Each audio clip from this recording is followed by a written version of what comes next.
I hope you're having a wonderful Wednesday. I remember when our dog Raleigh was alive, he had a way of knowing when I was coming home.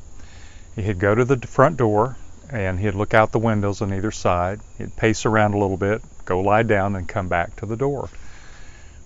Somehow he knew I was coming home. Now we think the sign that he looked to was the angle of the late afternoon sun through the windows. I don't know. He just knew. Well, are there signs that we can see around us today that point to Jesus coming back soon? Someone asked me, more than one person has asked me, is this COVID-19 pandemic a sign of the end times?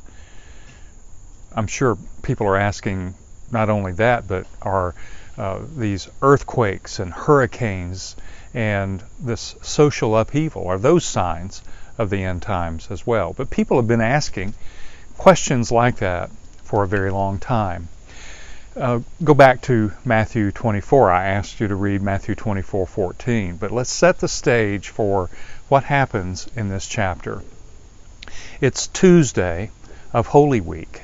The previous day, Monday, Jesus cleansed the temple of the money changers. Easy to remember, Money Monday. But then the next morning, he continues, Jesus does, to debate the religious leaders in the temple. And after that, he and his disciples leave the temple and the city, and they head back to Bethany, their headquarters. Well, the road back to Bethany takes them across the crest of the Mount of Olives, from where they have a very spectacular view of the temple behind and below them. And Jesus' disciples start gushing to him about the temple. They say, "Look, teacher, what massive stones! What a magnificent building." But Jesus says, "Do you see all these things? I tell you the truth, not one stone here will be left on another. Every one will be thrown down." Well, then the disciples asked Jesus, "Tell us when this will happen, and what will be the sign of your coming and of the end of the age?" Two questions. When will this happen, namely the destruction of the temple?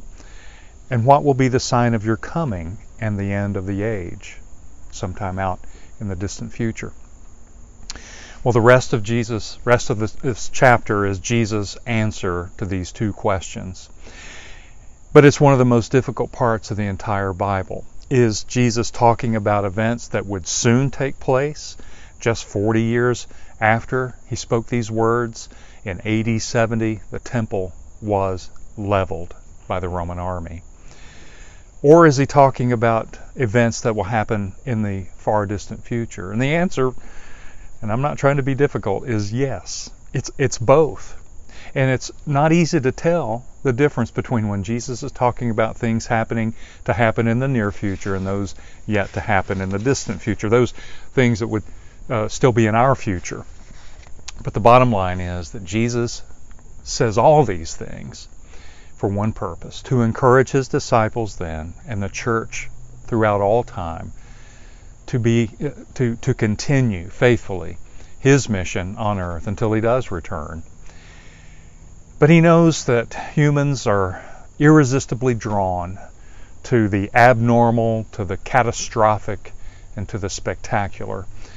He knows how easily we fall for deception and how easily distracted we are by spectacle. So he warns his disciples not to be deceived and not to be so ready to say that wars and famines and earthquakes and pandemics and social upheavals are signs of his return.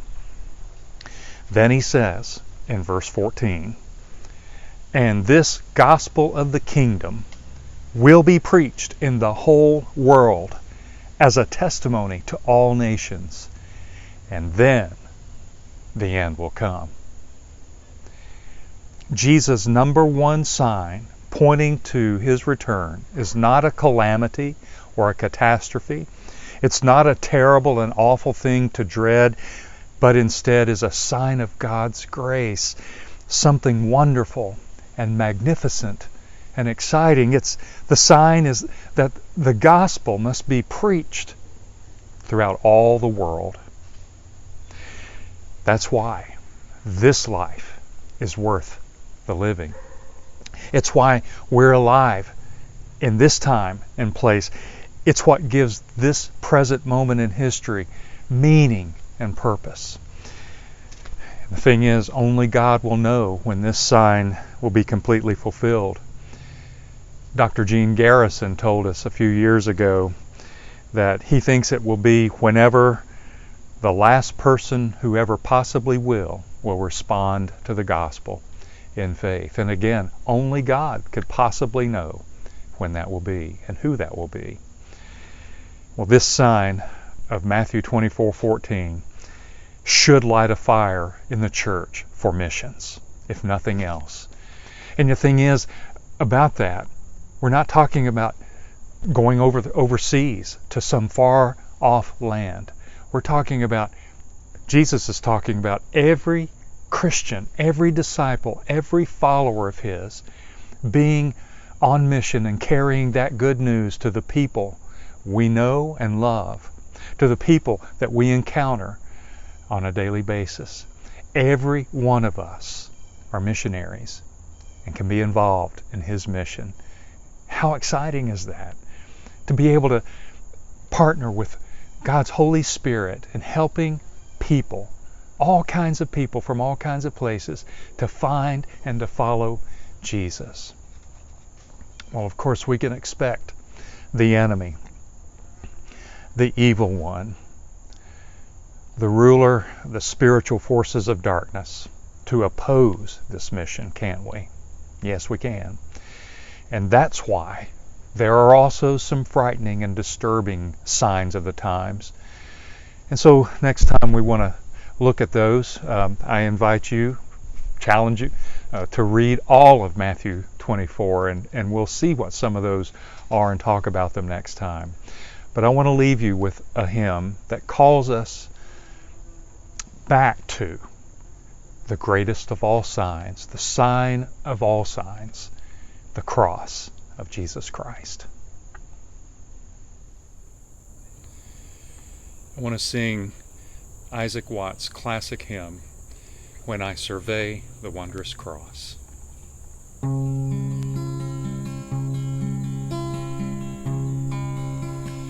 When I survey the wondrous cross, on which the Prince of Glory died, my richest gain I count but loss, and pour contempt on all my pride. Forbid it, Lord, that I should boast, save in the death of Christ my God. All the vain things that charm me most, I sacrifice them to his blood. See from his head, his hands, his feet, sorrow and love flow mingle down. Did e'er such love and sorrow meet, or thorns compose so rich a crown? Were the whole realm of nature mine, that were a present far too small. Love so amazing, so divine, demands my soul, my life, my all.